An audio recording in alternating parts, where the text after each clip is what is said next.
ನಮಸ್ಕಾರ ಕರ್ನಾಟಕ. ಈ ಕಾರ್ ಅಂದರೆ ರೇನ್ ಟೆನ್ಷನ್ ಇರುತ್ತೆ ಅಲ್ವಾ, ಆದರೆ ಇದನ್ನು ನೋಡಿ.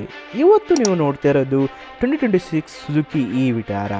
ನಿಜವಾಗ್ಲೂ ಹೇಳಬೇಕಂದ್ರೆ ಫಸ್ಟ್ ಲುಕ್ಕಲ್ಲೇ ಇದು ಟಿಪಿಕಲ್ ಸುಜುಕಿ ಕಾರ್ ಥರನೇ ಕಾಣಿಸಲ್ಲ. ಪ್ರಾಪರ್ SUV ಸ್ಟ್ಯಾನ್ಸ್ ಇದೆ, ಡಿಸೈನ್ ಕೂಡ ಸ್ವಲ್ಪ ಡಿಫ್ರೆಂಟ್ ಫೀಲೇ ಕೊಡುತ್ತೆ. ಇನ್ಸೈಡ್ ನೋಡಿದರೆ ಲಾರ್ಜ್ ಟಚ್ ಸ್ಕ್ರೀನ್ ಇದೆ, ಡಿಜಿಟಲ್ ಡ್ರೈವ್ ಡಿಸ್ಪ್ಲೇ ಇದೆ, ಕ್ಯಾಬಿನ್ ಸ್ಪೇಸ್ ಕೂಡ ತುಂಬಾ ಚೆನ್ನಾಗಿದೆ.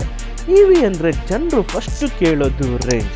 ಇದು ಬಿಗ್ ಬ್ಯಾಟ್ರಿ ವೇರಿಯಂಟ್, ಸಿಂಗಲ್ ಚಾರ್ಜಲ್ಲೇ ಅರೌಂಡ್ 500 ಕಿಲೋಮೀಟರ್ ರೇಂಜ್ ಕೊಡುತ್ತೆ. City commute, daily office drive, weekend trips. EV concept actually practical ಆಗ್ಬೋದು ಅಂತ ಫೀಲ್ ಕೊಡುತ್ತೆ. ಈ ಕಾರ್ ಬಗ್ಗೆ ಇನ್ನೂ ಡೀಟೇಲ್ಸ್ ಬೇಕಂದರೆ ನೆಕ್ಸಾ ಪ್ರಥಮ್ ಮೋಟರ್ಸ್ ಸರ್ಜಾಪುರ್ ರೋಡ್ ಶೋರೂಮ್ ಅವ್ರನ್ನ ಕಾಂಟ್ಯಾಕ್ಟ್ ಮಾಡ್ಬೋದು. ಅವರ ಕಾಂಟ್ಯಾಕ್ಟ್ ಡೀಟೇಲ್ಸ್ ಲೊಕೇಶನ್ನ ಡಿಸ್ಕ್ರಿಪ್ಷನಲ್ಲಿ ಹಾಕಿರ್ತೀನಿ. ಸೊ ಕಮೆಂಟ್ ಸೆಕ್ಷನಲ್ಲಿ ಕಮೆಂಟ್ ಮಾಡಿ 2026 ಸುಜುಕಿ ಈ ವಿಟಾರ ನಿಮಗೆ ಹೇಗೆ ಅನಿಸ್ತು ಅಂತ.